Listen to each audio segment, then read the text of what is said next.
benzene, toluene, and other chemicals released during the various phases of gas production, including hydraulic fracturing, could pose serious health risks, especially to developing fetuses, babies, and young children. What McKenzie and colleagues discovered in 2014 is disturbing. The closer that pregnant mothers lived to natural gas wells, the higher the incidence of congenital heart diseases in their offspring. Benzene being one of the more likely culprits, this effect occurred in mothers who lived within a radius of 10 miles from natural gas wells. The behavioral fallout from the gas extraction process is not trivial. ADHD has been associated with exposure to air pollution.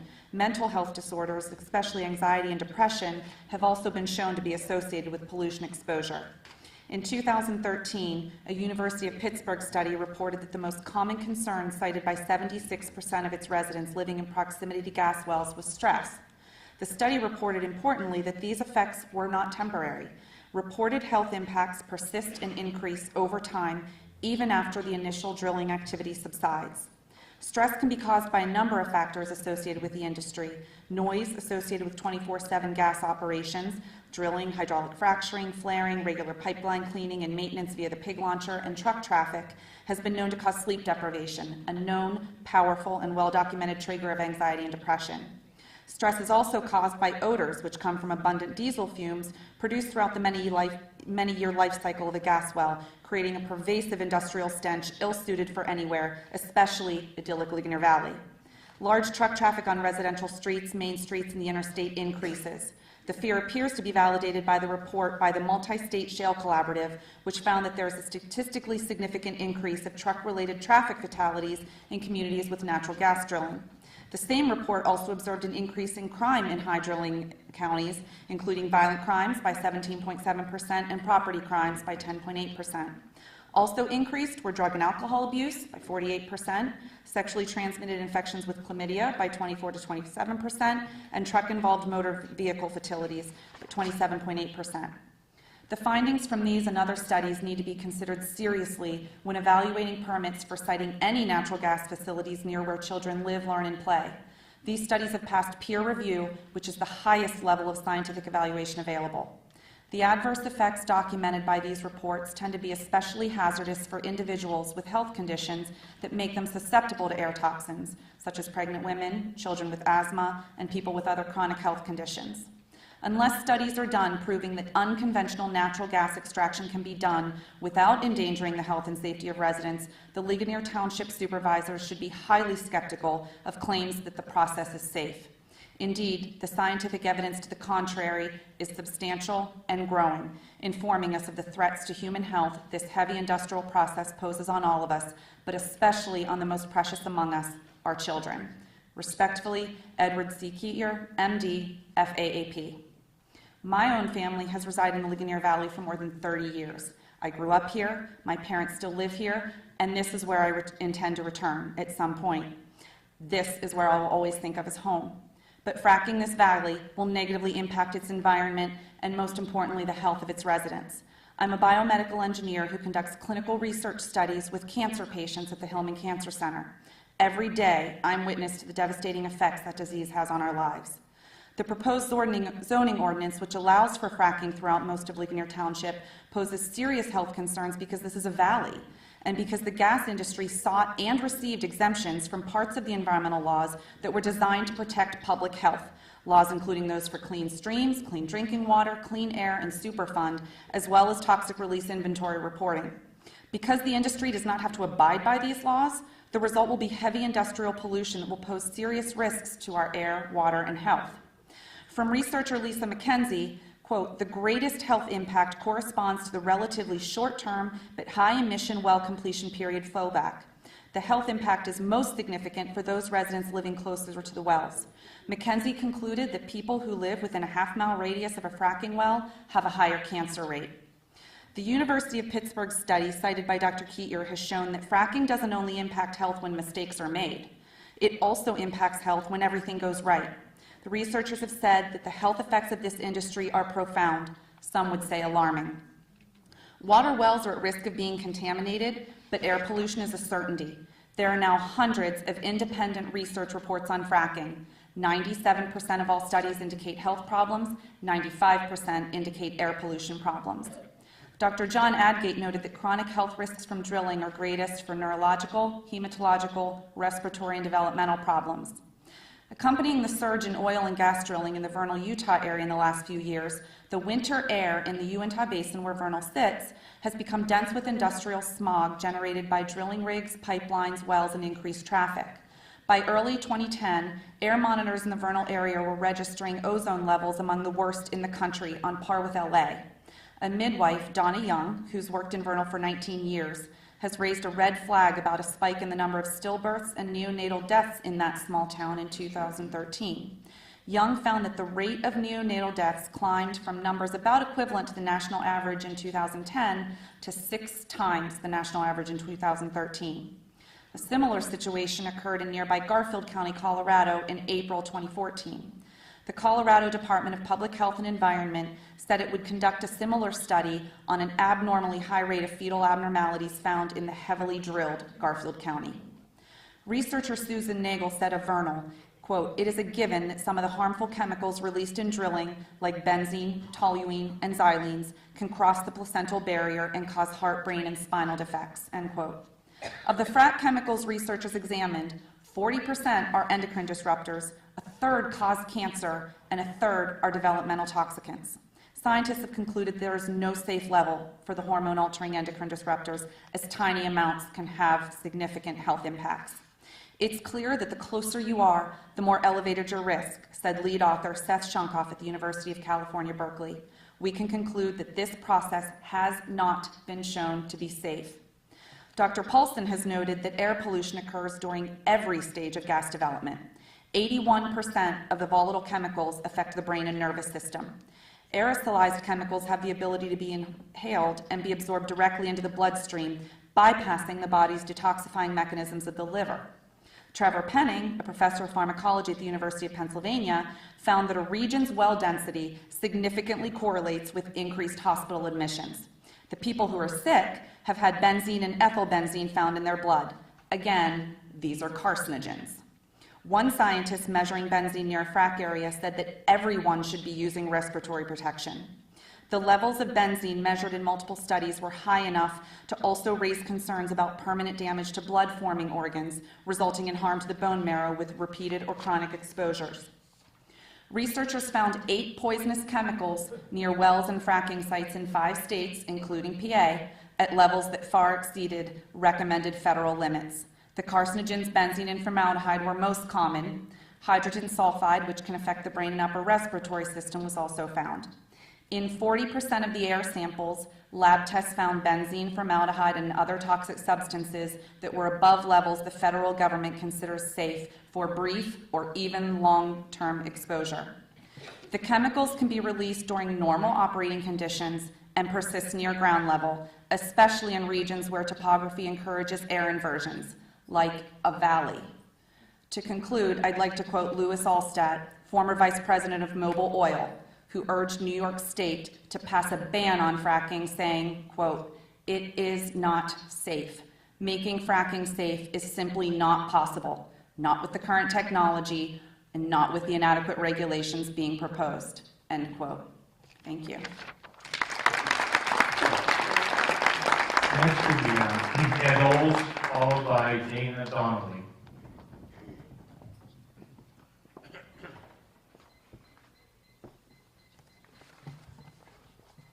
I'm Ed Oles, a property owner in Ligonier Township, and once again my comments focus on the conflicts of interest that exist among township officials relevant to this fracking zoning map ordinance.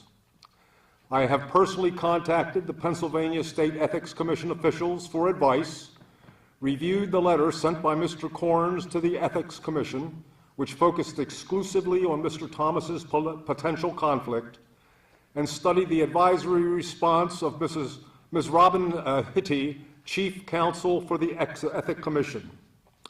Further, I examined Mr. Corns' statements on this issue as reported in the Tribune Review of Saturday, March 21st.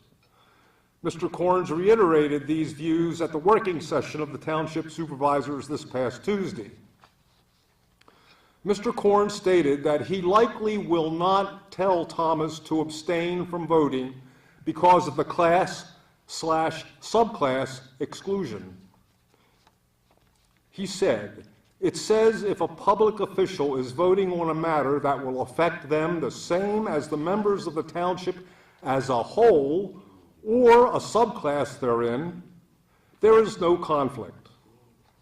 Mr. Corns goes on to say, "This is a township-wide zoning amendment that affects every property owner in the township equally, and that is the classic example of what the subclass is." End of quote. Mr. Corns, I believe that the property owners in the township are the class, and owners who have leased their property to gas companies are the subclass. It's obvious that these two classes are not equal. Common sense tells me that Messrs. Thomas and Spitzer, as members of the subclass, i.e. own properties leased to gas companies, stand to gain financially from this ordinance. The only thing that will affect them equally to the members of the township as a whole is the pollution fracking creates in the air we all breathe and in the water we drink, or leave in the ground for future generations to deal with. No members of the subclass should put members of the class at risk for harmful consequences. Now, I know the Thomas family to be honest, hardworking people of the highest integrity, and I sincerely hope that Mr. Thomas demonstrates this by recusing himself from the vote. Common sense tells me it's the right thing for him to do. Now, Mr. Corns requested an advisory from the Ethics Commission on Mr. Thomas's behalf. I strongly believe that he did a disservice to the Planning Commission by not requesting advisory opinions for Mr. Spitzer, who also leased property to the oil and gas industry, and Mr. Foss, who works for EADS, the company that formulated these maps. Both are on the Planning Commission and are paid public officials who are, to me, obvious candidates for conflict of interest. However, there are also not so obvious potential conflicts of interest among our public officials. The infrastructure required to build, to maintain, and operate a fracking site, for example, clearing the land, construction, and supplying huge quantities of water will be needed. And there's a lot of money to be made in those activities too. The penalties involved for violating the Ethics Act are not trivial. They include varying monetary penalties and time in prison. Any person who obtains financial gain from violating any provision of the Ethics Act can be ordered to pay 3 times, that's 3 times the financial gain, into the state treasury or the treasury of the political subdivision. Not long ago, I was told that fracking will not occur in the township for at least another 2 years. Well, that's somewhat encouraging, because the Ethics Commission can conduct an investigation within 5 years, that's 5 years after the alleged occurrence of any violation of the Ethics Act. The money trail will eventually lead us to the truth over that period of time.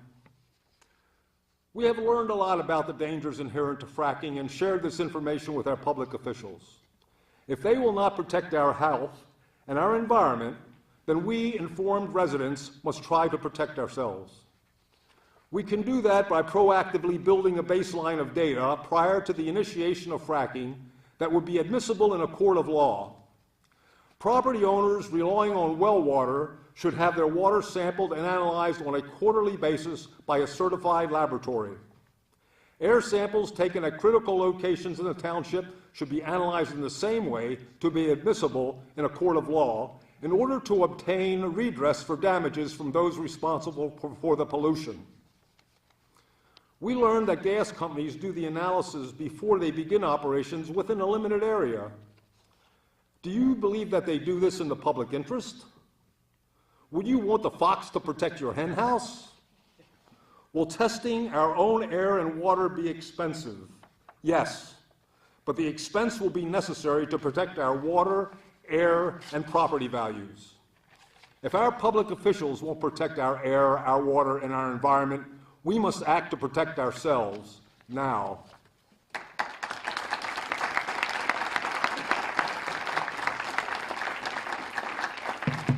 Dana Donnelly? Please proceed. It's Dolney, for the record, Dolney. I first want to thank you for allowing me to speak tonight, and then I want to apologize because my statements are going to be somewhat disjointed, because I'm so amazed at the level of research and work and intelligence and effort that your constituents have put into this topic. It's no small feat, trust me. They are speaking as highly educated individuals, and that comes from somebody that's been working in the gas fields for the last 4.5 years. So let me explain to you why I'm here. My name is Dana Dolney. I'm from Pittsburgh, PA. I work for a small nonprofit called Friends of the Harmed, and what we do is we provide necessary assistance to families across Southwest PA that have been harmed by this industry. People that have lost their air, and I know that sounds funny to say when you lose your air, but when your children can't go outside and play, I consider that losing your air. Or people that have lost their water, no longer have water, have contaminated water. We also assist families in direct aid for helping them if they have expenditures for going to the doctors or driving back and forth, or even we help with their local officials in trying to advocate on behalf of their health and safety. So I put before all of you our publication, which is called Shalefield Stories. Does everybody have one? I wish I had enough money to give everyone one in the crowd. But I think it's important anytime someone stands before you to know what their motives are. And I think everyone here should always question that. It's very important. So let me explain to you my motives, and so that you understand. We compile and collect testimonials of families that have been harmed. We don't do this for fun or for profit or to build an organization.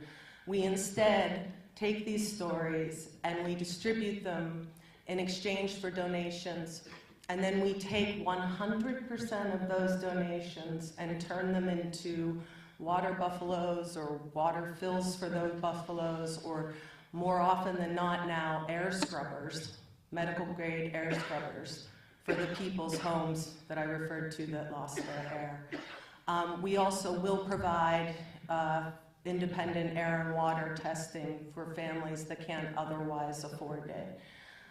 So, like I said, I apologize that my statements are going to be slightly disjointed, but they've said so much of what I already intended to say because of the research I have done. So what I can do is provide a different perspective, which is the firsthand. This is not anecdotal evidence to me. This has unfortunately become my daily existence. It's very difficult. I usually prefer to read something because when you work as closely with families that have lost everything like I have, it's very difficult not to become emotional. So I apologize if I do get a little emotional. Like I said, I usually prefer to just read. So the kinds of problems that industry and a lot of politicians politely dismiss as anecdotal, things like, water on fire, I've personally seen. I've been on a property and worked with a family for years that when I showed up, 4 out of the 5 wells on their property were leaking. I visibly saw it leaking, smelled it leaking, felt it leaking, got the headache from it leaking. So I can speak about these experiences in my own way without implicating these families, because you must understand, as some people have told you this evening, many of these things have happened around the state, but most of these families are under gag orders if they're going through with lawsuits because they haven't been able to get any protection from the state. So anything I'm speaking about tonight, I'm going to be speaking about my own experience on these properties with the families that I work with. So, like I said, unfortunately, I have spent a tremendous amount of time on these properties.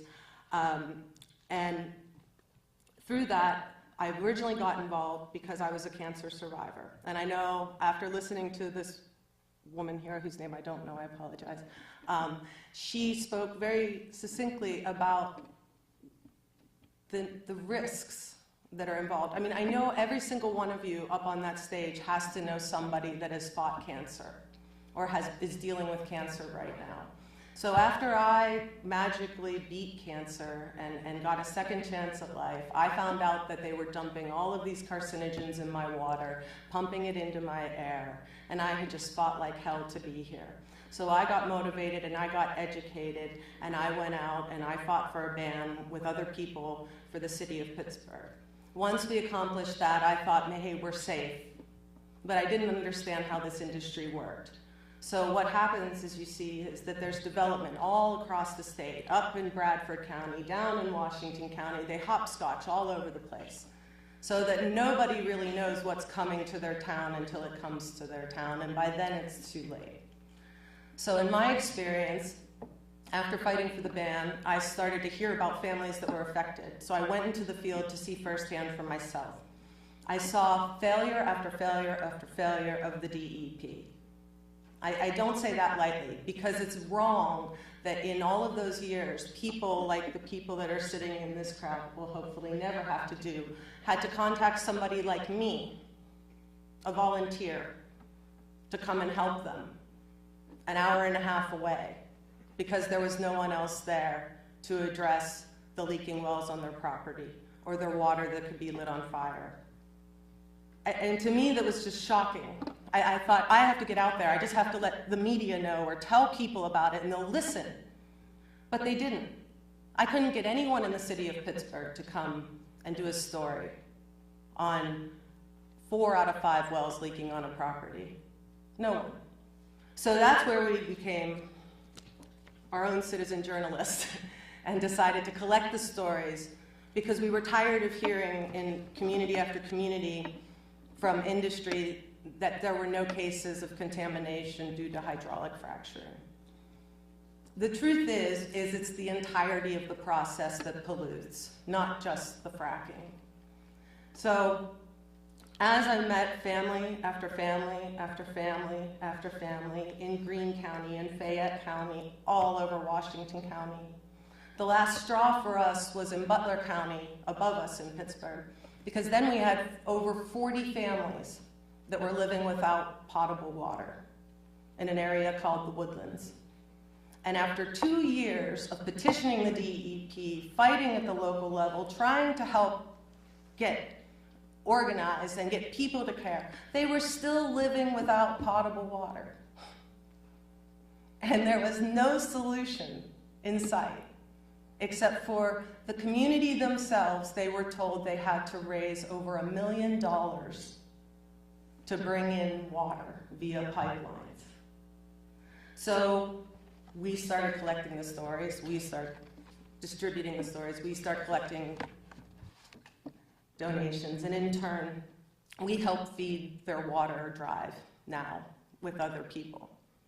4 years later, they're still living without potable water. There's only 4 water buffaloes, or 5, in a community of 40, which means the rest of these people are still bathing in contaminated water. Speaking of people bathing in contaminated water, another family that we take care of, an elderly couple in Washington County, a veteran who fought for this country, a man who lived on his property for 50 years, who will look you square in the eye and said he never had a problem before, till drilling in the park behind his house. For 5 years, they also lived with non-potable water. They had water in the house to drink, but when I first met them, they were still bathing in it. Very recently, the elderly woman was taken to the hospital, had to have open heart surgery for a large tumor the size of a lime they found inside of her heart, which was benign. But he looked at her and said that she was 1 in a million and he'd never seen it before. 5 years she bathed in contaminated water. The sad thing is there was numbers of families across the state that didn't know they were using contaminated water because the DEP wasn't doing their job.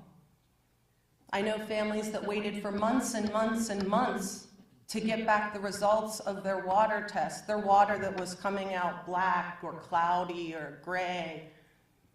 The DEP or no one provided them water in the interim. And so, you see, we had to come about, our organization, out of need because of the failure of the state. So don't depend on the DEP, because what they call them where I come from in the Gaslands is don't expect protection. Thank you. Next up will be Jack Milburn, followed by Nick Kennedy.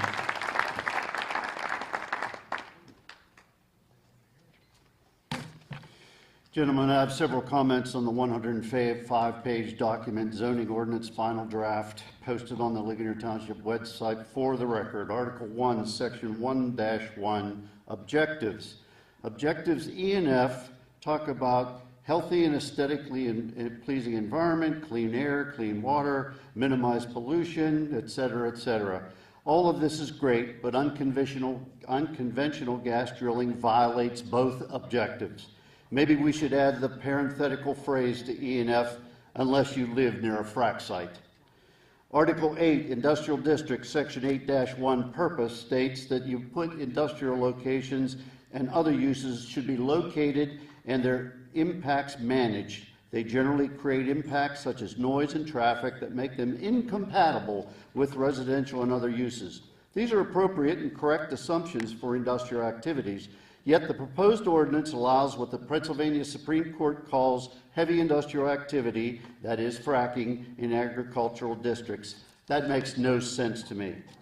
Article 12, Natural Resource Protection Overlay District, Section 12.1 and 12.2, paragraph B, in part talks about the extraction of natural gas, whether through conventional means or hydraulic fracturing, would be detrimental in those areas to the health, welfare, and well-being of township residents and would negatively impact the township watershed. Again, an excellent use of an overlay, but don't the rest of us deserve the same kind of protection? Article 20-4, Unconventional Drilling, paragraph A. Unconventional drilling should be a conditional use in the industrial zone only. Paragraph D, the 50-acre minimum lot size should be increased to 100 acres. Paragraph E, the setbacks, all of them are seriously inadequate and have no scientific basis. The 650 setback to protected structures is unacceptable. It should be increased to at least 2,500 feet. The setback from schools should be increased from 2,640 feet to 1 mile. There's absolutely no justification for you to put township children at risk. The stream setbacks and buffers are seriously inadequate. Paragraph Q, impoundments are allowed on the drill site along with drill cuttings burial. The water in cuttings are extremely toxic and radioactive and hence should not be permitted to be stored in the township. All such water and material should be trucked out of the township for disposal at permitted facilities. This is not unreasonable. Other townships are requiring this, and any gas operator who wants to operate in Ligonier Township must comply. Paragraph S. This provision in part requires operators to test water supplies within 1,000 feet of each well. This should be required for all water supplies within 1 mile of each well and must be done before drilling and after all drilling operations have ceased. Paragraph EE, bunkhouses are permitted. No such bunkhouses should be permitted in the township. These are undesirable in our community, especially with the extensive area where gas operations could occur under the proposed map. Sections 20-5 and 20-6, dealing with compressor stations and processing plants, respectively, now allows compressor stations and processing plants in agricultural districts and in industrial districts. This is outrageous. All prior drafts allowed these facilities in the industrial district only. Now suddenly, in the final draft, you've changed that. Why? Who pushed for that? This must be amended back to an industrial use only.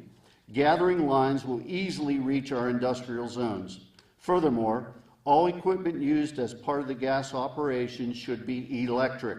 No diesel engines or motors should be permitted on any gas operation site. Again, this is technically feasible, and Ligonier Township should make it a requirement. Article 21, definitions and word usage. The definition of agriculture specifically excludes tourist or recreational activities, banquet facilities, and bed and breakfast. Yet you believe it is entirely appropriate to permit fracking, compressor stations, and processing plants in all agriculture districts except those protected by an overlay. Does that seem even reasonable to you? It's nonsense. According to the Westmoreland County Planning Department, a real wealth of unbiased information, the proposed zoning map indicates that 40 to 50% of the land area of the township will be available for unconventional gas drilling operations. Even if their analysis is correct, you and we should take no comfort. The 40 to 50% is for surface operations only. With their horizontal drilling capabilities today, gas operators can and will reach virtually 100% of the township underground. In Ohio today, they are going up to 2 miles laterally. Finally, the ordinance should strongly encourage potential gas operators to utilize closed-loop systems and green completion processes, and to avoid using all bleed valves. These two are not unreasonable requirements, especially for the kinds of multinational, obscenely profitable energy companies that you want to attract here. Pennsylvania and other states, and right here in Ligonier Township, predatory capitalism is alive and well, or it will be with this ordinance. Here's the all too typical scenario. A company or companies come into an area, lease or buys the land in rural and agricultural areas for mineral rights, influences uninformed or uncaring politicians, promises the potential for wealth to a few, strips the land of its resources, creates health problems for its workers and citizens in the area, destroys water resources, land and roads, and when the price of minerals fall, as they ultimately will do, they leave. Who and what will be sacrificed in Ligonier Township? Which private water wells will be ruined? Whose properties will be devalued? Which children will be affected, made sick? Which citizens with asthma and other pulmonary disorders will be forced to leave their homes? Who will decide? You, Mr. Robinson? You, Mr. Thomas? You, Mr. Knupp? Show of hands. Supervisors. Have any of you supervisors even read any of the research that we've given to you or referenced for you over the last 3 months? Really? Very good. To his credit, Mr. Comart suggested a moratorium on the oil and gas section of the proposed ordinance until you could fully investigate the issues surrounding the water and health issues of a resident near the Wilson well, the only well in Ligonier Township thus far. And you wouldn't even do that. Why? I think you owe all the residents of this township answers to these questions and all the others that you've heard this evening before you even consider approving this flawed zoning ordinance and map. Now, you may believe that we are just overly cautious people, fearful of the potential effects of fracking. Well, we're not alone.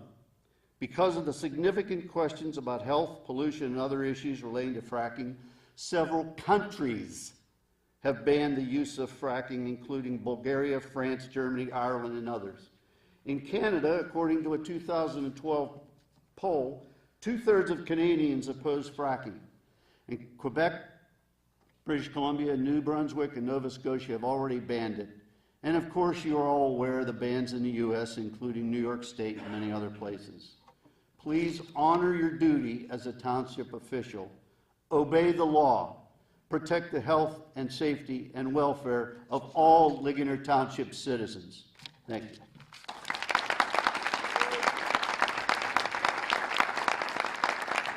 Mr. Nick Kennedy is next, be followed by Anita Stahl. Good afternoon. My name is Nick Kennedy. I'm a resident of the city of Pittsburgh, and I'm the attorney for the Mountain Watershed Association, home of the Occoquan Riverkeeper. I have a PowerPoint, but the maps are up there, so I don't need to refer to it too much. I'd like to just give a little introduction to who I am. I was asked to speak here tonight by concerned residents of Ligonier, but also I grew up down the street in Hemphill Township. And I spent a lot of time in Ligonier. I've fished here, I've hiked here, and I even worked at Idlewild at one point in my college career, so if cleaning up vomit out of the spider doesn't make me connected to Ligonier, I'm not sure what will. So I just say that because I'm here because of work, but also personally this is important to me. My family's in the area, and I'm concerned about what I see here.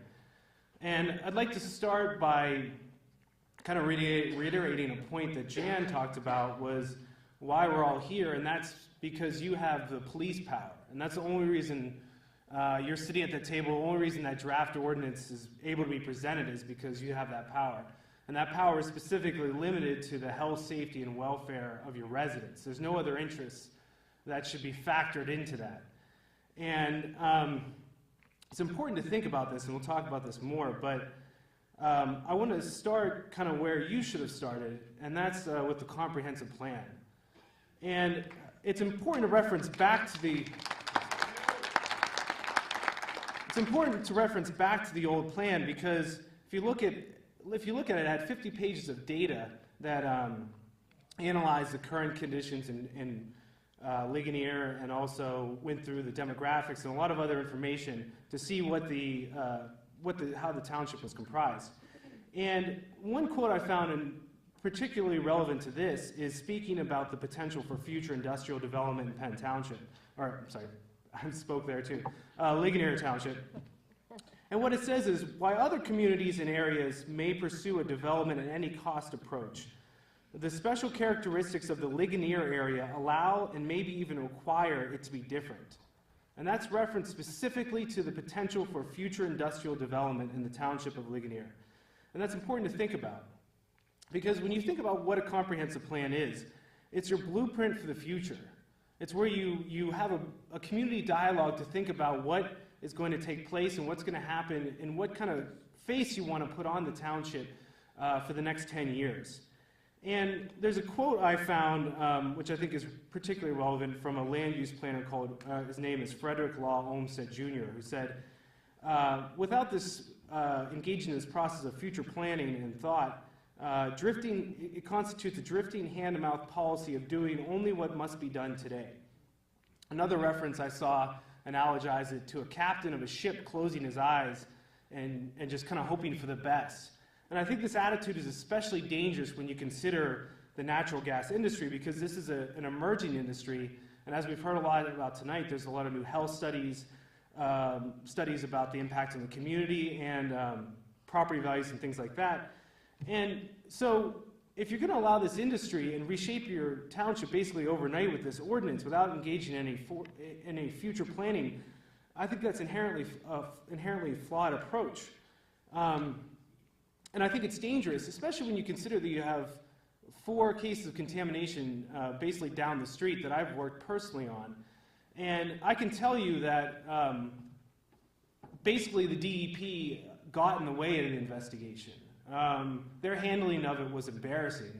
And if it wasn't for our direct intervention, one house in particular's well was concluded to be inconclusive contamination, which we had overturned through our direct intervention by pointing to them to the, and I'm not a water scientist, but I could look at the data just superficially and you could tell that something was wrong and make the connection.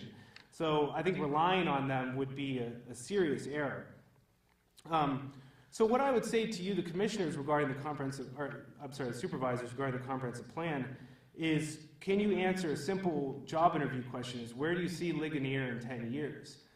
And this answer shouldn't be answered just by you. It should be part of a community dialogue, not a one-sided listening session. That's what comprehensive planning is.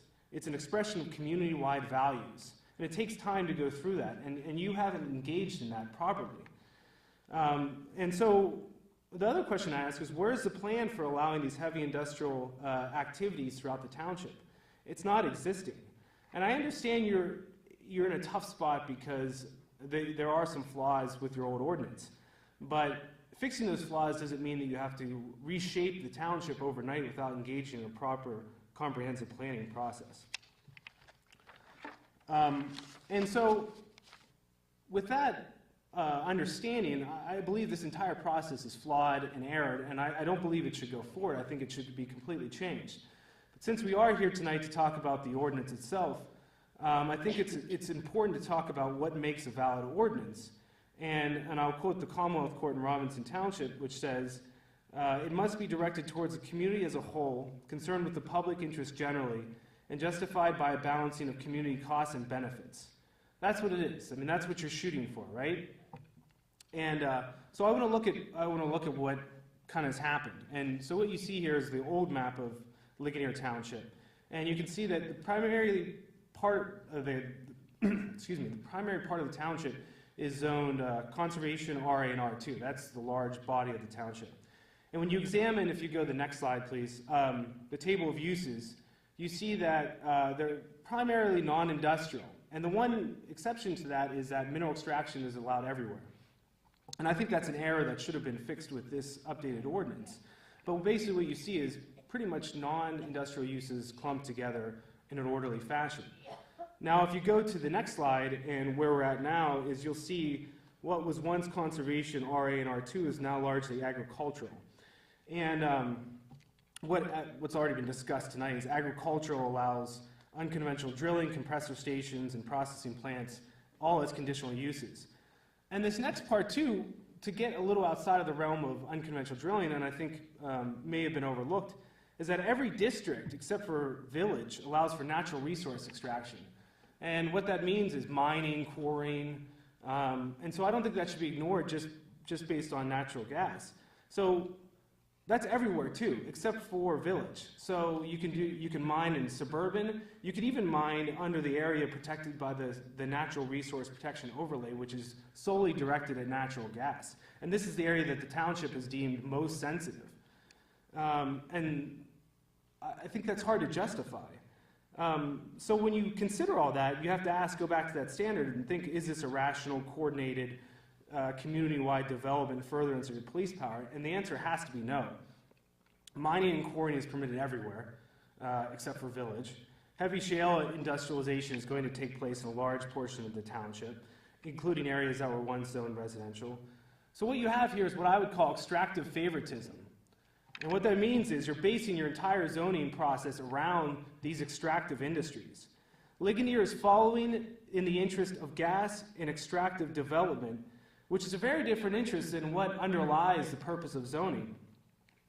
And that is to, and to quote Robinson again, to foster orderly development consistent with local demographic environmental concerns. And I don't see how that can be justified when you have natural resource extraction everywhere and heavy industrial activity in what's so-called an agricultural zone. So what I would say to you is by choosing the path that you're on, you're not only exceeding your police powers, but you're violating the constitutional protected environmental rights of Ligonier Township residents, which you're obligated to protect. And so, in conclusion, what I would advocate is that because I know you're concerned about this, and a lot of townships are facing this problem, is that you restrict these heavy industrial uses to the industrial area, and you engage in a comprehensive planning process that's sufficient and before any of this rezoning happens, so that you can actually take the pulse of the community, understand where it is now, and study where it's going to be in the future. Because it's not just the wells that come in, it's significant infrastructure, including natural gas processing plants, which for some reason are allowed in agricultural areas, despite the significant footprint that they have. And so that's all I would have to say tonight, is that in my personal experience, this can have in my personal experience, what I would say is look down the street and you can see firsthand some of the experiences that residents are having, and also reconsider this approach because it's inherently flawed. Thank you. Need to stop will be followed by Melissa Troutman, Pittsburgh. Anita Staub, Ligonier Township. The quotes that I'm going to have tonight are all coming from the Latrobe Bulletin, and the dates are in the paper I submitted. The audience may be interested in the intentional and methodical way the Ligonier Townships rezoned the township. On August 18, 2014, Terry Carcello was hired as Ligonier Township Manager, a newly created position. According to the Latrobe Bulletin, and I quote, the DCED assisted in the personnel search and with conducting interviews, end of quote. Now, the DCED is the Pennsylvania Department of Community and Economic Development. On their website, they have some suggestions for local governments. Just to mention a couple, work cooperatively with gas company officials and use land use targeting tools, tools to steer development. Zoning is one of these tools. December 9, 2014, at the supervisors meeting, and I quote, Mr. Corns and Mr. Carcello recommend, and the Board of Supervisors unanimously approved to kill the entire land development ordinance. It was noted that Corns and Carcello were working with the EADS group on the new ordinance and map. They had a concern, and I quote, with so much of the municipality falling within the R2 residential zoning district, one challenge will be determining where to allow Marcellus shale gas well drilling. Also, according to the meeting's minutes, and I quote, Wade Thomas asked the supervisors to consider setting aside $10,000 of the Act 13 money for campaigning to bring gas company businesses to Ligonier, end of quote. December 16, 2014, Mr. Corns and Mr. Carcello introduced a new zoning and map. The supervisors brought in Rick Trasello, Planning Services Manager for the EADS Group, and he said, and I quote, one noticeable difference is that a lot more of the land area will be identified as part of the agricultural district as compared to the current zoning map, end of quote. They raised a concern about too much residential. It posed a challenge for drilling. 1 week later, Mr. Trasello has a new map with a lot more agricultural zoning. Why? Agricultural zones allow for unconventional drilling, or at least they think that. This board is already faced with a legal challenge. Fracking is an industrial process not compatible in the agricultural zone.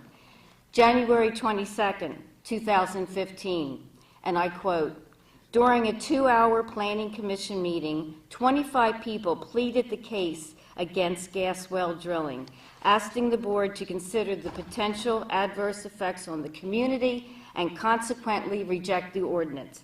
With little comment, the board unanimously recommended the ordinance and map, end of quote. March 10th, 2015, Supervisor Tim Komar made a motion for a moratorium on fracking until a study was done to determine if a private water well near the Nelson gas well was affected. None of the other supervisors would second Komar's motion. When asked why not, Chairman Wade Thomas said, because, quote, because I want to move forward, end of quote. So they hired Carcello, killed the ordinance, created and approved a new map and ordinance, rezoned R2 and conservation zones to agricultural, and refused to ascertain whether there are detrimental effects to a local water well. Now you might ask yourself, were gas company interests complicit in hiring Mr. Carcello and stacking the deck with the 5 supervisors? You might want to Google the Brighter Future PAC for more information on that. Now also, did the supervisors use rezoning as a tool to maximize drilling opportunities? Did they rezone to accommodate the landowners, organizations, and families that have gas leases?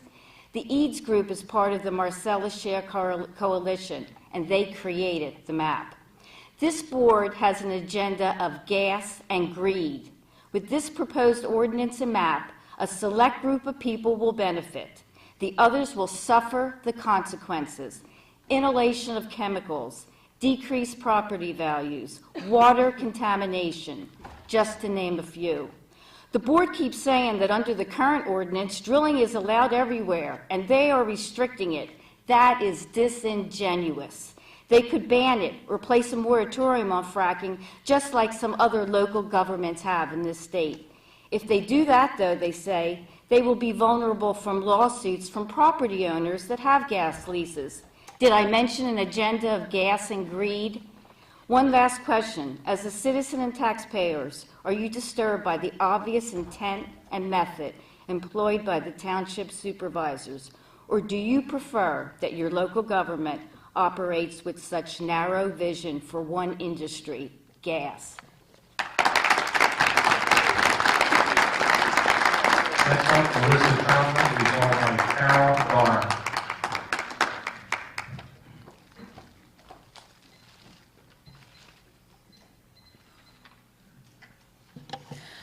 evening. My name is Melissa Troutman. I currently reside in Friendship in Pittsburgh, but I used to live in the Ligonier Valley. And though I can talk at length about the impacts as I've experienced as an investigative independent journalist for 5 years, I instead will, I mean, you guys are well aware of the impacts by now, right? I don't need to pound that dead horse into the ground. But so I'm just gonna tell you guys why I left Ligonier Valley. Ever since I was a little girl, I've always wanted a cottage on the river in a rural setting that wasn't too far away from the big city. And I found that here in the valley. I used to live on 4 Mile Run. It was idyllic, and as a young professional entrepreneur, I could see myself staying in this area forever. But we found out that a property above us on the hill was leasing for fracking. And through my work as a journalist, I had discovered what you have also heard from the researchers from Carnegie Mellon, that a lot of times the pollution settles in valleys, and that's where I was. So I was in the red zone for problems, and I'm not willing to put myself or my family or my dog or anybody that might visit me at risk for being exposed to contaminants known and or unknown from fracking. So I had a lot more to say, but it's late, and you guys have already heard a lot. So you're aware of the issues. It's your choice what you do with that awareness. I would love to move back to the area, but I can't settle in a place where the people making decisions for me aren't making the right ones. And after going to many municipal meetings in Westmoreland County, the county level, Cook Township meetings, Donegal Township meetings, all kinds of township meetings, I didn't feel like the municipal officials, many of whom are invested in the industry, were going to make decisions that would keep me safe. Now, if that changed, I would move myself and my family back. I would love to settle in the Ligonier Valley someday. Thank you.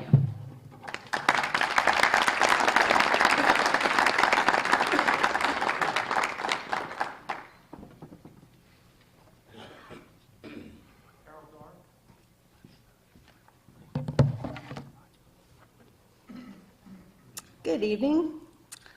Tonight I will be speaking about the Ligonier Township zoning map and ordinance as they relate to children in Ligonier Valley. I forgot to say my name. Carol Darr.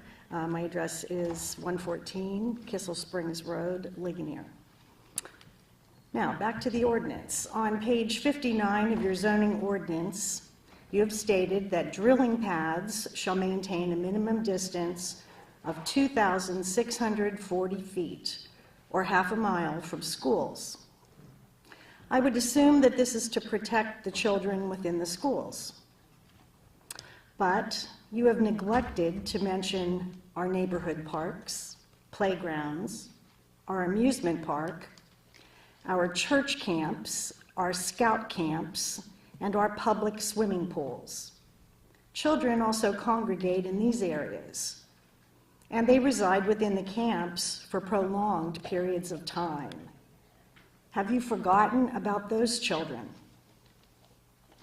On page 73, you do not adequately protect children from exposure to sexually oriented businesses. Your minimum distance of 800 feet from schools, parks, or playgrounds is absurd. What about the children attending amusement parks, church camps, scout camps, and public swimming pools? Have you forgotten about those children? Conveniently, your minimum distance between two sexually oriented businesses is 3,000 feet.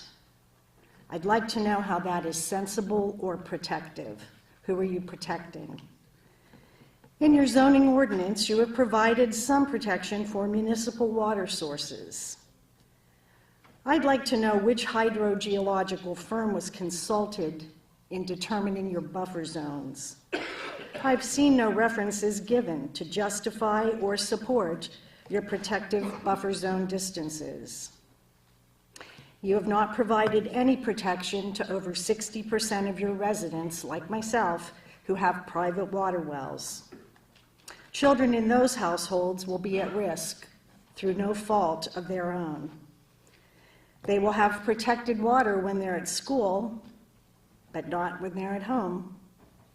Have you consulted with hydrologists to ascertain how to best protect our private wells?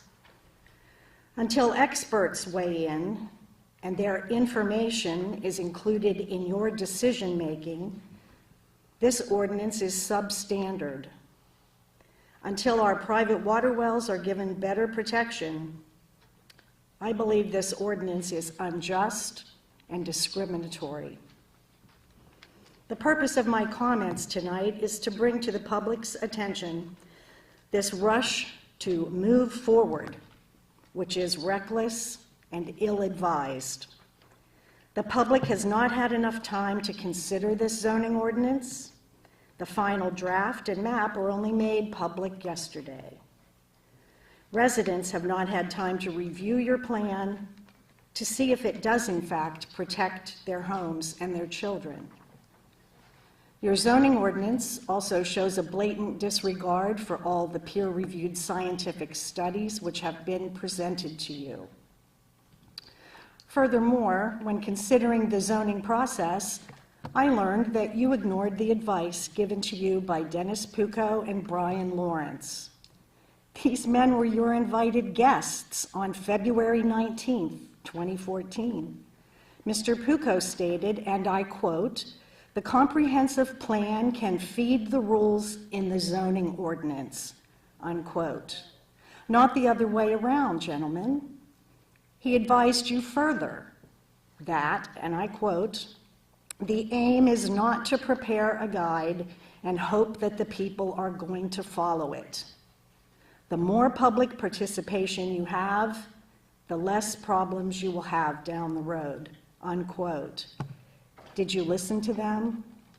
Did you follow their advice? On March 10th, 2015,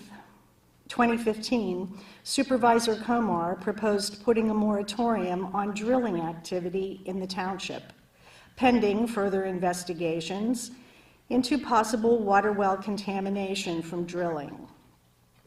You could have seconded his motion. You could have allowed discussion. And then you could have voted. I believe you missed your chance, supervisors. If you had passed the moratorium, you could have proven that your true intention was to correct the zoning deficiencies and reduce legal costs. Instead, you had no discussion on his suggestion. Your decision to move ahead with the complete ordinance when you could have passed everything except the drilling proves to me that it truly is all about the drilling. Next is Alan Kisner from Belmont, PA.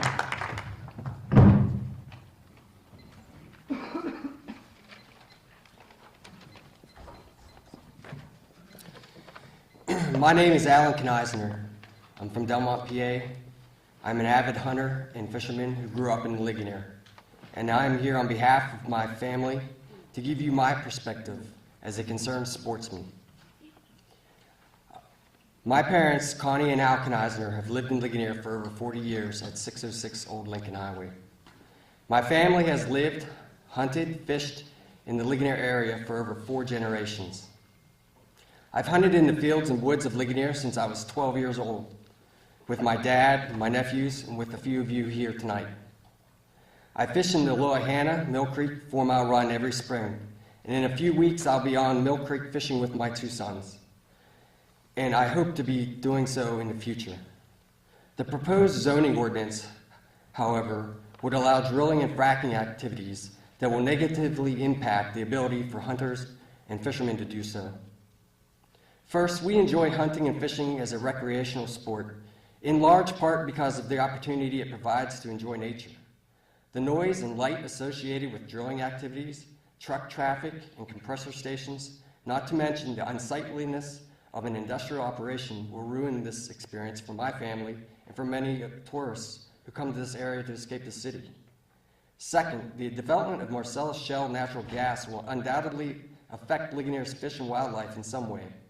Although the exact effects are not yet specifically known, it is clear that Marcellus drilling activities will change the landscape.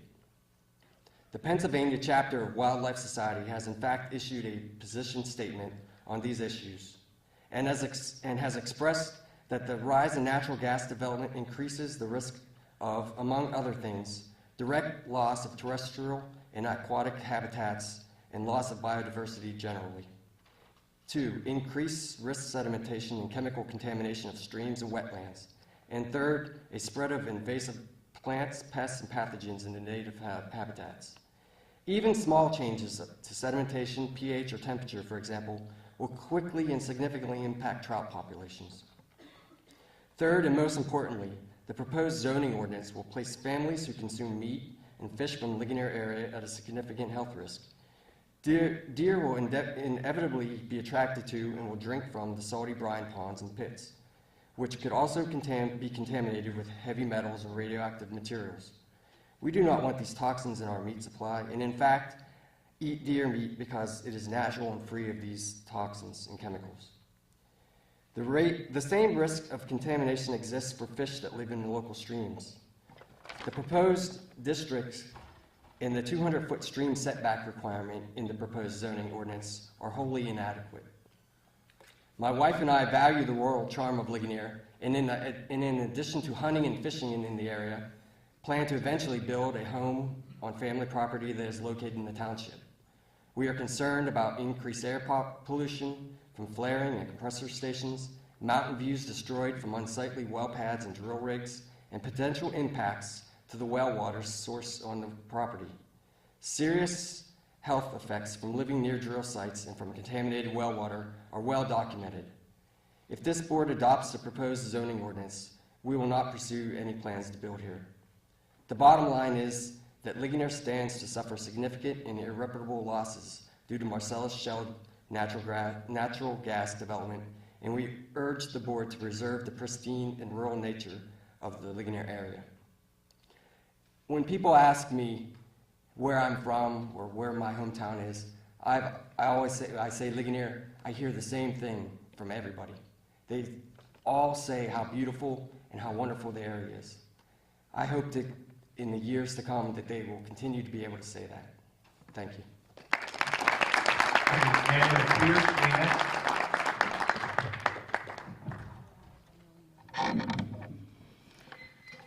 Hello, my name is Daniel Pierce, and I'm a resident of Ligonier Borough for over 20 years.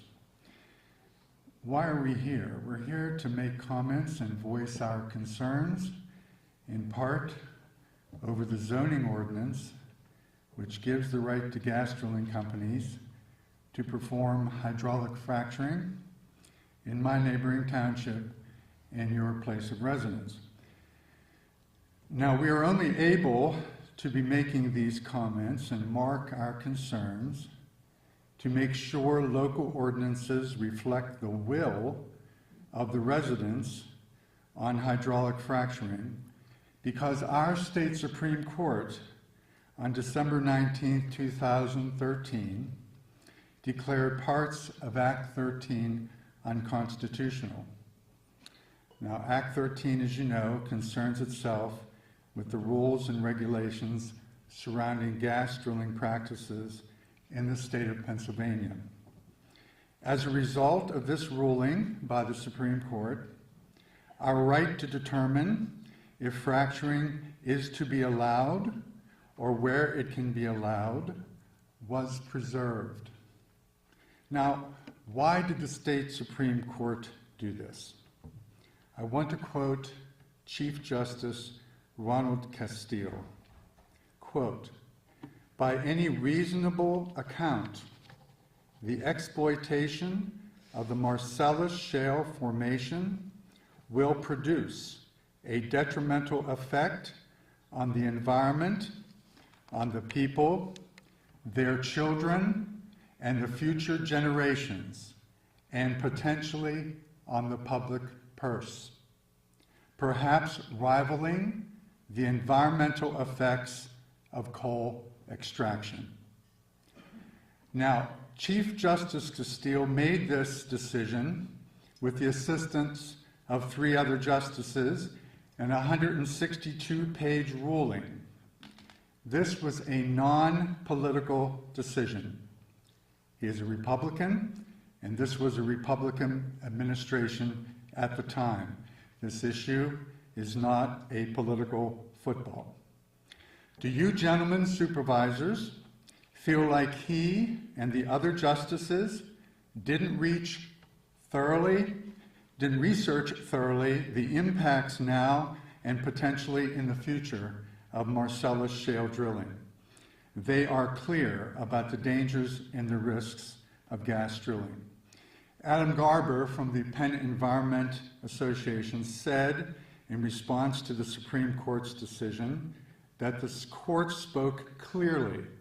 There are serious health and environmental impacts from gas drilling that the legislature did not address, and that local communities ought to address, that's us, if our communities are to remain safe and our quality of life is to be preserved. Now, a couple of years ago, a study was done as an ongoing evaluation of the views of Pennsylvania residents about the safety of fracking, and 58% said they favored a moratorium on fracking until more information could be provided about its safety. Should fracking be put to a vote in this township? I will let the other speakers talk about the specific dangers of flaring, failed casings, health risks, toxic fumes, fracking waste pits, radioactivity, and arsenic in our water, to name just a few of the dangers. But what I want to focus on briefly is why. Why you, as elected members of this community, representing Ligonier Township, feel so compelled to act now and allow hydraulic fracturing in our community, when the risks and probabilities are so high for damage to our health, property, and environment, like so many people have testified tonight. Could it be for personal financial gain? I mean, it has been suggested and recorded in the local paper that at least one of you, the supervisors, have an active gas drilling lease or leases with a gas driller. Now, if this is so, then I believe ethically and perhaps even legally, you would need to recuse yourself from voting on this ordinance. It also appears to be the case that when a leased property is fracked, because of the amount of land needed to drill, to create a pond perhaps, to park trucks, to create piping to other locations, and the ever-present possibility of the return of the drilling, property values with leases to frack have fallen up to 75% of their value, and this comes from Washington County. So, people who desire to lease their property to fracking, beware. The windfall that is often experienced with leases and the royalties may be dwindled or dissolved by the loss of property values. How about the misguided notion that drilling in this township will produce long-term, good-paying jobs, or that our local economy will be enhanced permanently. Not so. Gas drilling seems to be following the boom-bust history of other fuel extractions in the communities where drilling is taking place. Again, Washington County. Revenue from tourism, from farming, from dairy, hunting, and fishing far exceed that of gas drilling. And gas drilling, for all its pollution possibilities, actually will have a detrimental effect on these other income-producing sources. Look at our valley and think about how much tourism affects our economy. Governor Corbett said in a conference in Pittsburgh last summer that gas drilling companies have produced directly less than 1% of the state jobs, which mirrors actually the national average. Where is the big job growth that was promised?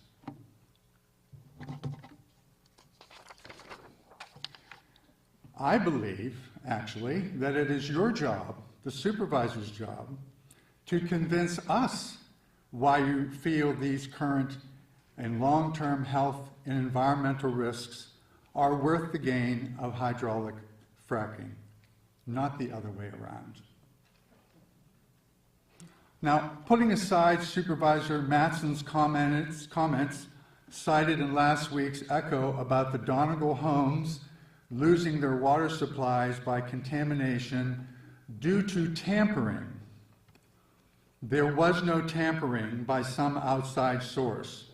It was the responsibility of the drilling companies mishandling the fracking pond construction that caused 4 families to have contaminated wells. I have information from a much closer source than hearsay. To say otherwise, in my opinion, is misleading, it's deceptive and irresponsible.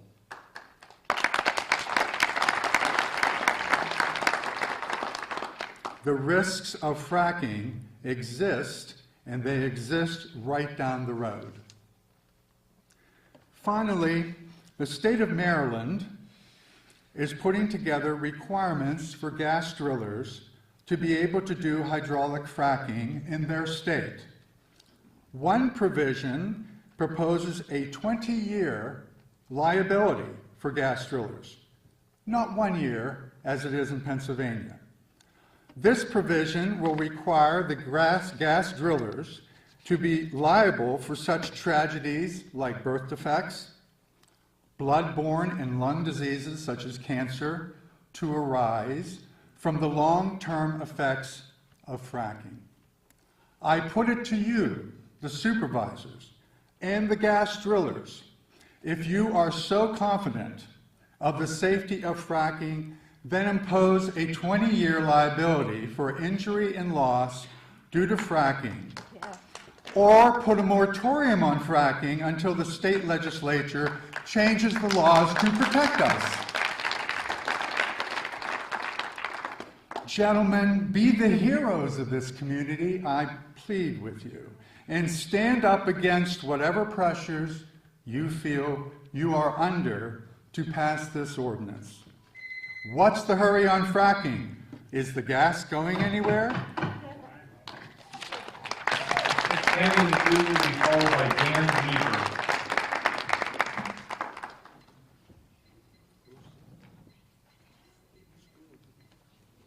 Annie McDougal, 270 Jefferson School Road, Ligonier. A lot of what I was going to say has already been said, so if this seems a little disjuncted, I apologize, but I'm going to skip over a couple parts. You are fundamentally proposing to change the historical character and quality of life within the Ligonier Township with the new draft ordinance and zoning maps. Conservation land and protections that were written into the old ordinance and comprehensive plan are no longer there. Page 1, section 104. This is in our old plan.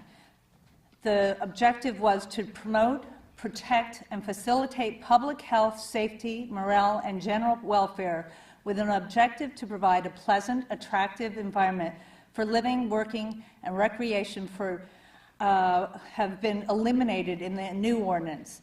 In their place, you have instead written that the new draft ordinance community development objective is under page 1, General Provisions, Article 1, to minimize. Stephanie, you want to just go to the last slide and then we can just leave it on that one, because I'm going to skip over a bunch of stuff. I'm going to start over here. In the new draft ordinance, community development objective is to minimize pollution or disruption of the environment by objectionable noise, vibration, smoke, fumes, odors, harsh lights, solid wastes, and liquid home effluents. Under definitions, page 100, solid waste includes radioactive materials. Radioactive materials should be classified under hazardous waste so as not to mislead the community. So what happened to the 1997 Ligonier Township Comprehensive Plan and the many other amendments up to and through July 2012? You say you had to throw the old plan out because it was illegal and did not allow for all land uses. The land uses it did not allow for is natural gas drilling, coal extraction, and sexually oriented businesses. Sexually oriented businesses, as defined on page 100, includes massage personal services, adult arcades, bookstores, novelty and video stores, cabaret, escort personal services, nude modeling studios, sexually encounter center, or any other commercial establishment or viewing booths. Really? In our historical town, you want this? Your plans to allow this business in industrial zones, and now you're saying that it's an industrial business. Again, that doesn't make sense. Between Sheets and Waterford and in Laughlin Town needs to be re-evaluated. I've submitted a letter from Bruce Maysmith concerning the issue of his wife's massage therapy business being classified under a sexually oriented business because nowhere else in your ordinance do you have this as a legitimate business. You need to revisit this as well. There were indeed inconsistencies in the old plan, as there are in your draft today, but this did not mean you needed to throw it out lock, stock, and barrel. There have been a lot of people that have covered things, so I'm going to move down to, in the new draft ordinance, there is only one paragraph dealing with floodplains, where it was covered in 30 pages, pages 35 to 65 in the old plan. The only mention of floodplains or flooding in the new draft ordinance is one paragraph, with no mention of the federally mandated Floodplain Management Act. This act legally needs to be a part of this new ordinance. Under the old comprehensive plan, page 8 and 11, section 205, a conditional use shall be approved by the Board of Supervisors if and only if it is found to meet the following criteria. Section 205.4. The proposed use shall be sited, oriented, and landscaped so that the relationship of its building and grounds to adjacent buildings and properties does not impair health, safety, or comfort, and does not adversely affect values of adjacent property. Section 205.3. The proposed use shall not involve any element or cause any condition that may be dangerous, injurious, or noxious to any other property or persons, and shall comply with the performance standards of Section 302 that goes in quite detail of what is allowed and what is not. These were the things that people paid for and thought about and took time to write in the old plan. There's no mention of these protections from you or written into this new ordinance. Last week, the Bureau of Land Management announced that it would impose some new rules on the hydraulic fracturing of oil and gas wells on federal lands. The new rule prohibits operators from storing fracking wastewater in open pits and orders them to test the integrity of well bores to ensure that no water or hydrocarbons can leak out underground. They also must disclose within 30 days of fracking operation what chemicals they included in this operation. The rules are scheduled to go into effect this June. You cannot ignore the mounting evidence that the gas industry needs better regulations and causes health problems. There are reasons New York State and others have banned fracking. There are many studies that demonstrate a direct link between air pollution and health impacts, which many people have gone over, and I have actually provided you with copies of Texas, Colorado, and the McKinsey report, so you can actually go over those firsthand. And then there is the increased risk of exposure to benzene, an effective carcinogen due to increased truck traffic and large diesel generators used on well pads.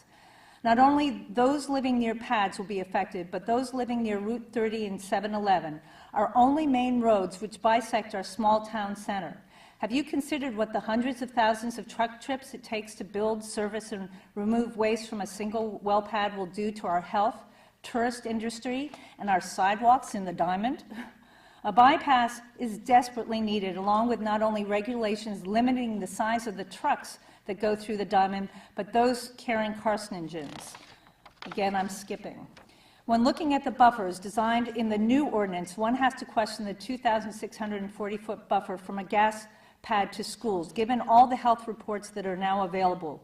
Why are you not using the same buffer for children living at home, where they spend the majority of their time? A 650-foot distance between a home and a gas pad, especially when it will be flaring for probably several weeks, needs to be increased, as does the distance to water wells. So what you're seeing here is a picture of Hickory, PA. The photo on the left is before development. The one on the right with all the blue indicates the gas development, all the different infrastructure that is needed. One of the least reported aspects of fracking is that over time the process takes rural, bucolic agricultural regions and turns them into something at least quasi-industrial. In other words, the country becomes something else, something as much industrial as it is rural. Since the Ligonier Valley is considered one of the most lovely countryside settings in Pennsylvania and a great asset to the Pittsburgh region, it is the right place to limit the gas company. The air and the water are at risk, of course, but so is the very character that brought people to the Ligonier Valley in the first place. Right now, Pittsburgh Carnegie Mellon Science Center has an exhibit focusing on water, which I quote, gets us thinking about our precious and limited natural resource. They are looking to us. They talk about the watersheds, who live at the headwaters of the Allegheny River, which is the principal tributary to the Ohio River, to be good stewards. Even while recognizing the vast energy resource afforded by the Marcellus Shale, it is imperative that any drilling and pipeline activity be done with the utmost care and sensitivity to potential adverse impacts. Closed-loop systems must be mandated and no open frac pits. We must get this right not only for the over 2,000 residents in the valley who depend on their well water, but for all those who live downstream. At the moment, gas prices are at rock bottom, and the gas certainly is not going anywhere. Take the time, 180 days allotted by law, to figure this out in a reasonable legal and environmental way before finalizing this ordinance and map. The Supreme Court's Robinson Township decision made clear the obligation of municipalities as trustees of our public natural resources. Clearly, more work needs to be done, as this ordinance will not be ready to be finalized by May 9th. Information that has been presented to you over the last 2 months and today needs to be reviewed. In addition, hydrologists and geologists need to be consulted regarding the unique characteristics of this valley. Truly, Ligonier's future and that of our children is not in resource extraction, but in tourism. Thank you.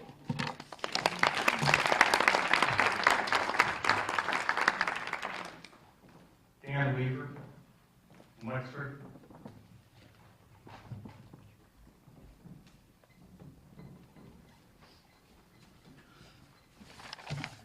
Dan Weaver from Wexford, Pennsylvania. Thank you for giving me the opportunity to speak tonight.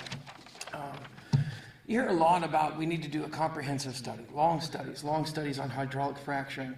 However, in Pennsylvania, we've actually been hydraulically fracturing for 62 years. At this point in time, we've hydraulically fractured over 150,000 wells. Here in Westmoreland County, just since 2007, we've actually drilled and hydraulically fractured over 1,100 wells.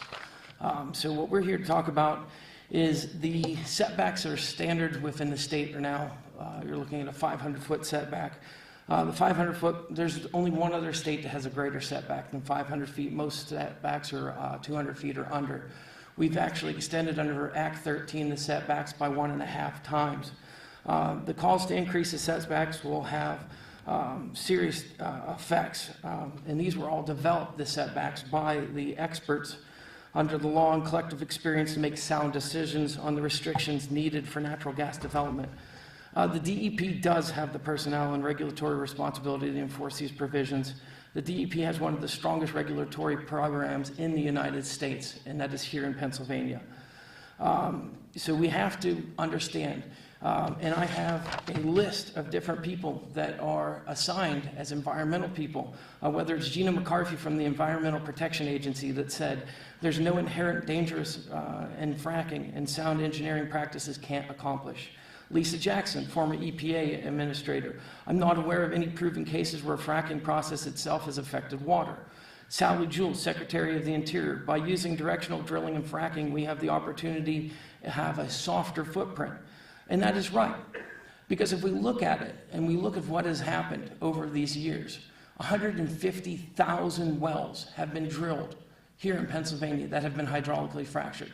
Not to count that we have over 300,000 wells in Pennsylvania that have been drilled since Drake time in 1859, or since the Haymaker well in Murraysville in 1878. So we have a long-standing history here within the Commonwealth of sound practices and drilling and moving forward. So the sky is not falling. We've heard that many drilling would poison our waters, ruin our air. More than 8,000 Marcellus wells have been drilled in Pennsylvania since 2007. And we haven't had the dire outcomes that we predicted by people that are opposed to drilling. People around the country are benefiting from the lower prices in oil and gasoline. Now understand, in the early 90s, we had the Kyoto Protocol. We did not sign the Kyoto Protocol, but yet we are the only nation at this point in time that are meeting the air quality standards, and what has made that possible is the development of natural gas drilling here within the United States. We are meeting and exceeding the air quality that we had in 1992, okay?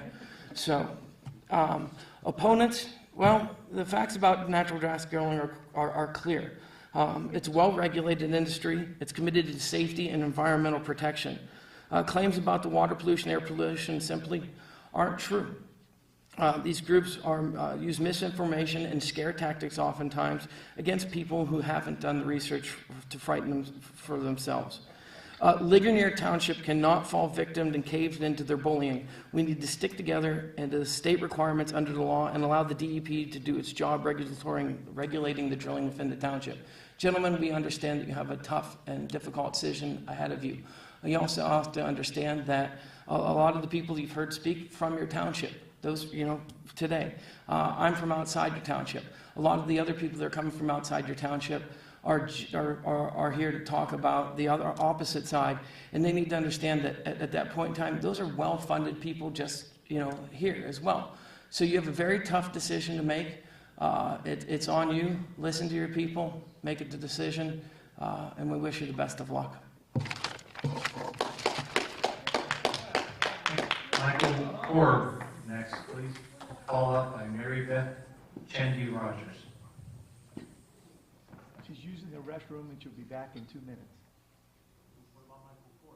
That is Michael Korb. Oh, she's a woman. I'm sorry. I'm sorry. Is It's my that wife. Michelle? Sorry. We'll go to Mary Beth Chendi Rogers with Akron. Michelle, then. I'm sorry. Mary Beth here? Is Mary Beth here? If not here, we have one. Janice Shelton. Is Janice Shelton here? Please. Somebody please approach the podium. I'm coming. She's back. You want her to start? I'm going to be quick, really quick. Because there's been a lot of redundancy, and let me just suffice to tell you that we moved here several years ago after looking seriously for a place to retire, where I could be an active retiree doing something that I loved, which was conservation. And after looking all in Western PA, we found no place that would give us the restrictions that you people did seem to care so much about the conservation of the country. I'm halfway into building a system where the schools can help replant blight-resistant great North American chestnut trees. Geologically, you live on the Chestnut Ridge of the Allegheny Forest.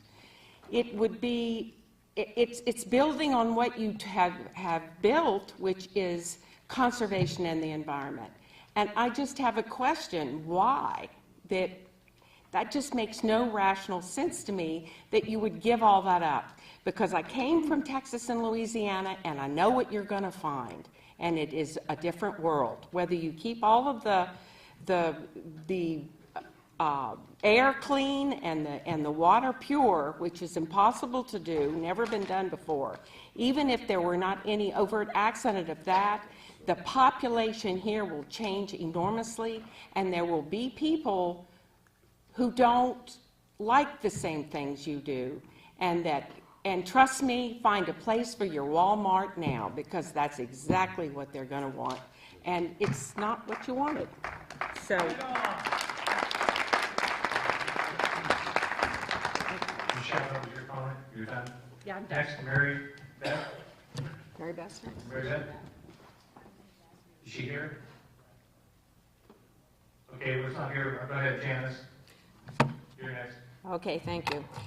You've heard many comments tonight regarding concerns about the potential for dangerous air pollution related to the process of hydraulic fracturing, and I share the belief that the health of Ligonier Township residents will be negatively impacted if the proposed resident rezoning ordinance is passed.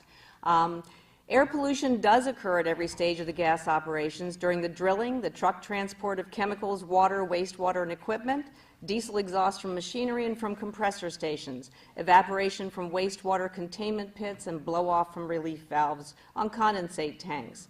The air pollutants include known carcinogens such as benzene, formaldehyde, toluene, and other VOCs, volatile organic compounds, and when these hydrocarbon vapors mix with nitrogen oxides from the exhaust of diesel equipment, ground-level ozone is produced, and this ozone combined with particulate matter creates smog. Ground-level ozone damages the respiratory tract and can trigger health problems, especially for children, the elderly, and people of all ages who have lung diseases such as asthma. It can trigger chest pain, cause shortness of breath, coughing, throat irritation, and can inflame and damage the lining of the lungs. Ground-level ozone can continue to damage the lungs even when the symptoms have disappeared. And ground-level ozone can travel great distances, up to 200 miles. Many have noted tonight that valleys are prone to inversions. That's a recurring theme. Ligonier Valley is no exception. If pollutants from hydraulic fracking are trapped in that inversion, that trapped air will contain that ground-level damaging ozone and toxic chemicals. And even after fracking is completed and most of the equipment is removed, the condensate tanks, which appear to have no emissions, continue to emit toxic gases through the relief valves. This will continue through the life of the well or beyond. This means that toxins and volatile organic compounds are vented into the air 24 hours a day, 7 days a week. A research team at the University of Albany Institute for Health and the Environment in October 2014 released a study that indicated 8 highly toxic chemicals in air samples near fracking and associated infrastructure sites across 5 states, including the states of Arkansas, Colorado, Ohio, Wyoming, and our own state of Pennsylvania. A quote from that study indicates that the most common airborne chemicals detected included 2 proven human carcinogens, benzene and formaldehyde, and 2 potent neurotoxicants, hexane and hydrogen sulfide. In 29 of 76 samples, the concentrations far exceeded federal health and safety standards, sometimes by several orders of magnitude. And further, high levels of pollutants were detected at distances exceeding legal setback distances from wellheads to homes. What chemicals are used in the fracking? Well, due to the Halliburton loophole, that's hard to answer because they're not required to disclose them. The New York State American Academy of Pediatrics recently released a list of 12 chemicals that are known to be used in fracking or are found in the brine drawn out of the well. That small list includes arsenic, benzene, formaldehyde, phenol, toluene, ethylene glycol, and 6 other chemicals. And even with this small list, the potential health impacts are frightening. 10 of the 12 list inhalation as a route of exposure, which means that the listed health effects that result from breathing the air pollutants that are produced during the process of hydraulic fracturing. 10 of the 12 list drinking contaminated water or ingestion as a route of exposure. And the list of health effects from these 12 chemicals alone, the list is extensive. Severe irritation of eyes, skin, and mucosal membranes, explosion injuries, leukemia, cancers of the lung, skin, digestive tract, liver, bladder, kidney, peripheral vascular disease, headaches, drowsiness, fatigue, unconsciousness, convulsions, nausea, vomiting, aplastic anemia, excessive bleeding, low birth weight, severe lung irritation, chronic bronchitis, dermatitis, neurotoxicity, cardiopulmonary effects, renal effects, nasopharyngeal cancer, contact dermatitis, menstrual disorders, male infertility, cardiovascular system effects, impaired speech, hearing, and vision, ataxia, tremors, increases in spontaneous abortions, developmental effects on infants and children, and the list continues. These are documented medical facts that can be checked by looking at their website. Would you knowingly expose yourself or your family to these chemicals, knowing that these serious health conditions could result?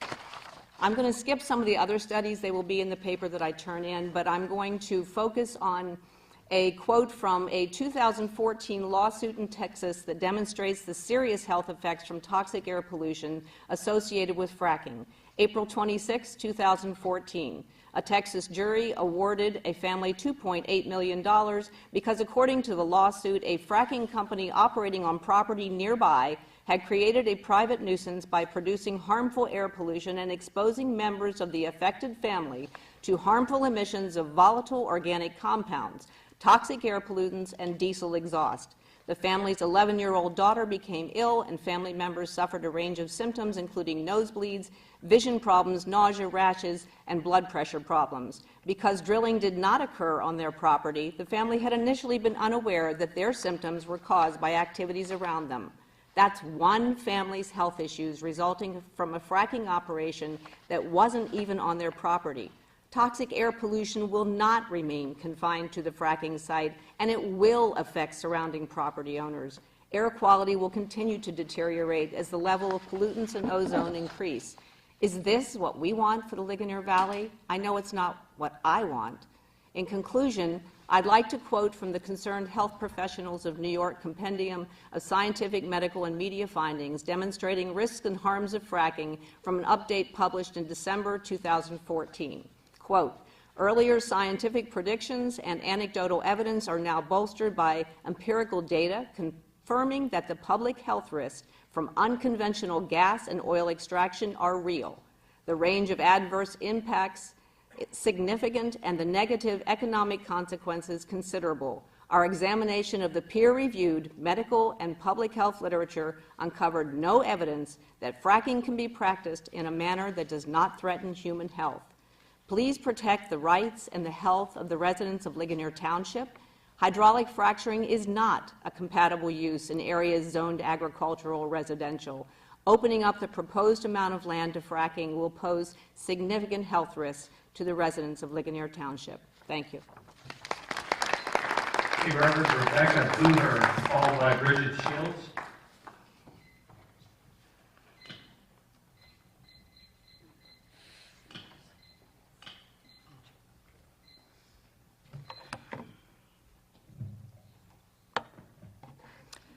I'm Rebecca Boer, Reverend Rebecca Boer. I live at 122 Sunset Lane, Ligonier.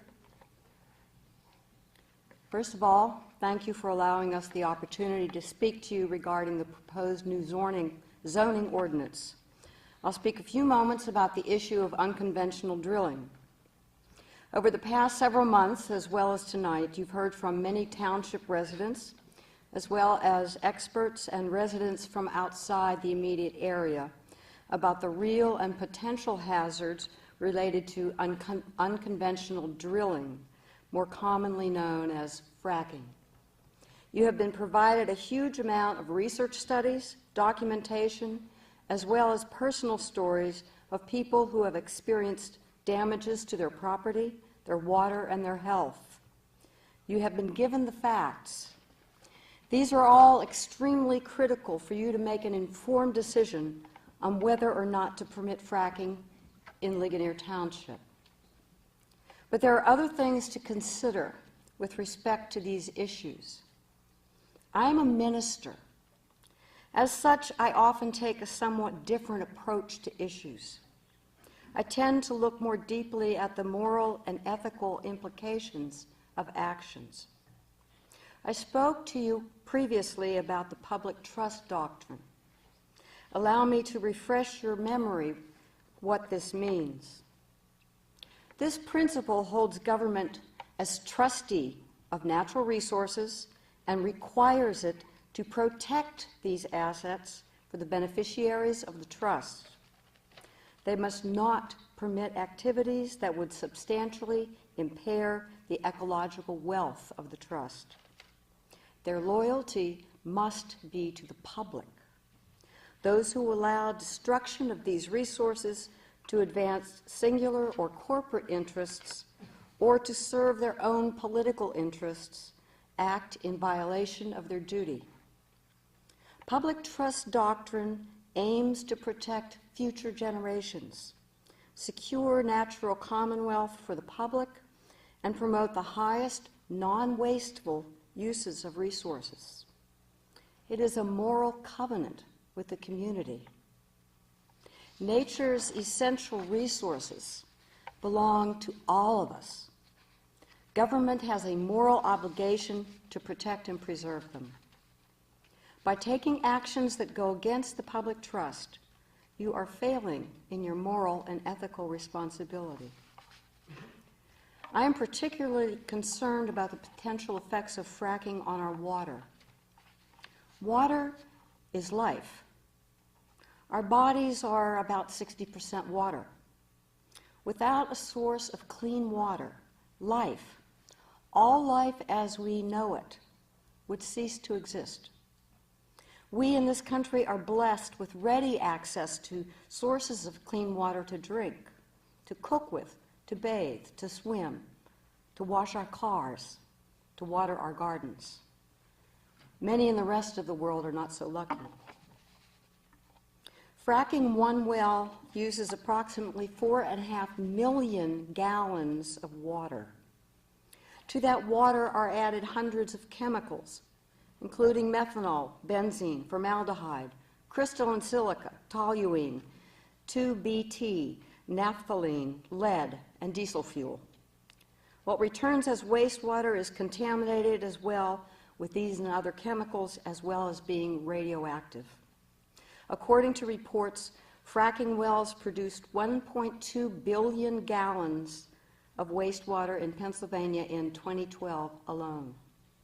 Pennsylvania has reported at least 243 cases of private wells being contaminated, and there are approximately 1,500 wells in Ligonier Township.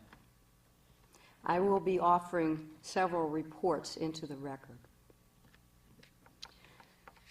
There's nothing more fundamental to life than water. We are utterly dependent on it, and yet we engage in risky practices that threaten our water. In order for a small number of people to gain some short-term economic gains, we place human and non-human health at risk.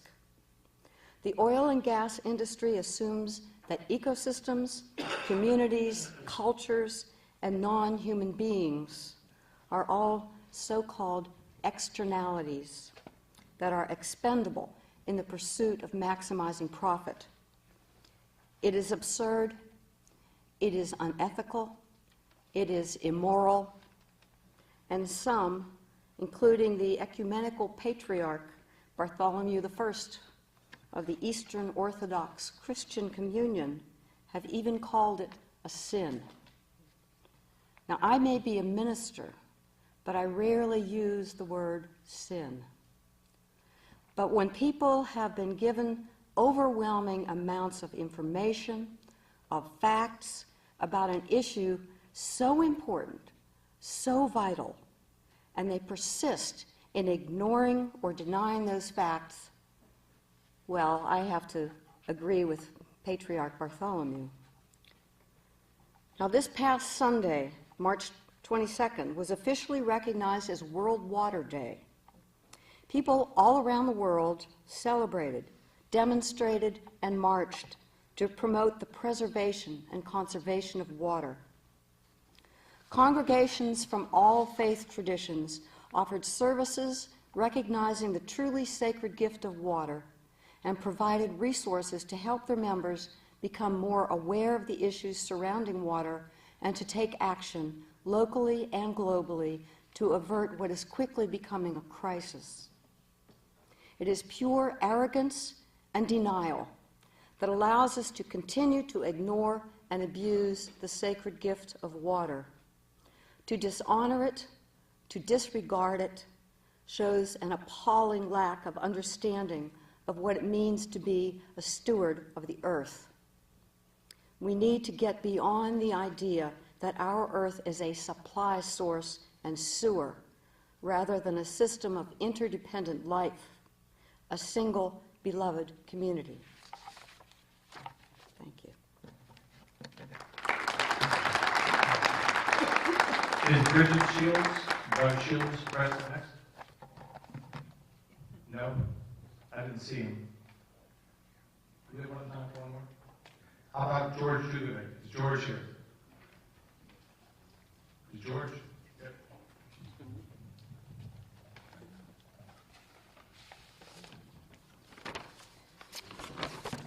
I have some written testimony that I'll introduce into the record and keep my comments short.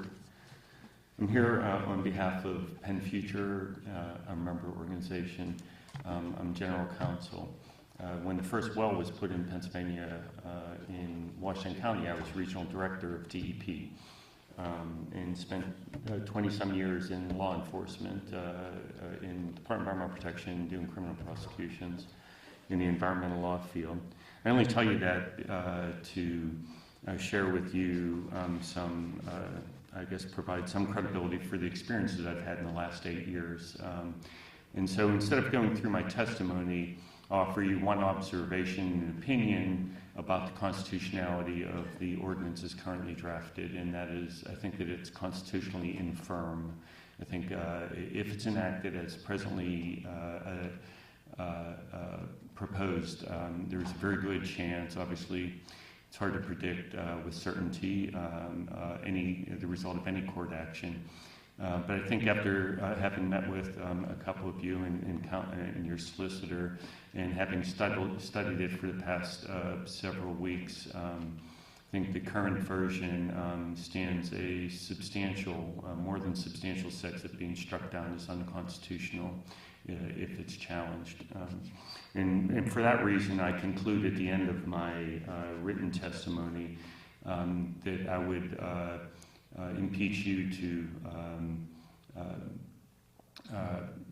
or beseech you, or impeach you, whichever one applies, to use the uncertainty in the current law with Robinson Township and the subsequent decisions that were recently issued to take the additional 180 days and shelf the oil and gas development portion of the ordinance, and we would be more than glad to try to have a dialogue and develop an approach that could be defensible and more representative, I think, of some of the concerns of the speakers here tonight, at least in terms of our membership and that of the Loyal Hannah Creek Watershed Association, who I'm also here representing.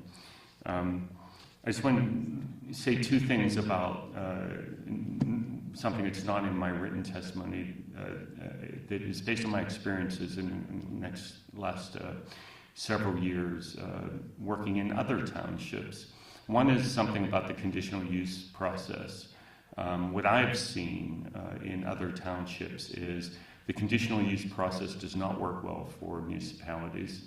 What you see down in Mount Pleasant Township in West Middlesex occurring right now, up in Lycoming County, in Fairfield Township, is whenever a conditional use permit application is submitted, the industry, number one, does not provide you enough certainty to make the decision that you need to make. What I've seen is that the industry submits a conditional use application for using a piece of property as a well pad, and they suggest that they're going to have 2 wells on the property. And then they give you information on which you're supposed to make a decision, right, about the impacts of that proposed use. Well, it's nearly impossible, it seems, for you to do that because they don't tell you that they're going to come back with 8 more wells if those 2 are productive, right? And then they don't tell you they're going to refract those wells at some point in time, possibly, but that's, secret information that they can't reveal to you right now. And they don't tell you that the well pad may also house wells that will horizontally frack shallower horizons that have gas and deeper horizons that have gas. And so what is presented to you as supervisors as a relatively compact operation with 2 wells that's going to be over, in the heavy industrial operation, is going to be over in 90 days. In fact, turns out to be a multi-year process and potentially a multi-decade process where they return to these pads over and over again. And if you look at what's happening out in the Bakken, down in Texas also, and in Oklahoma and Colorado, that's in fact what's occurring. There's a boom and bust cycle, and they'll be here during the boom. They'll put their wells in, and whenever the market price goes up, when the market price goes down, they'll leave, and when the market price comes up, they'll be back. So that's the one issue. Conditional use applications are, I think, not the best process for you to achieve your end, which is to get natural gas development into the township in some rational way. The second issue is just to let you know that what I hear from people in those communities that have had gas development for the last 8 to 10 years is that they affirm the concerns about the persons that I've heard testify here tonight. The increased truck traffic, the noise, the lights, the air pollution, even in a rural area like Washington County, which is was every bit as rural is Ligonier Township. Their experience is that gas development has changed the character of the township. Some would say for the better, obviously, and others would not, though. And my experience is that the majority of persons who don't personally benefit from shale gas development on their property experience the negative aspects of the development. And so I think it's, just to conclude, I think it's obviously a really critical decision. We make that point in our written testimony. It's a difficult decision. I think the prudent course is to use the opportunity you have to vote to take 180 days more under a curative amendment process. At that point in time, you could have more dialogue. You could potentially limit it to, one option would be to limit it to the industrial area for now. That would give you even more time to go through the planning process and then bring gas development in after you go through the planning process would be one course of action. There are others, but what I don't think is prudent is to proceed forward with your current ordinance. I think it's going to end up in litigation. It's going to cost the township money, and it's going to divide the township and make it difficult for you to do your job and implement the ordinance. Thanks, I appreciate it.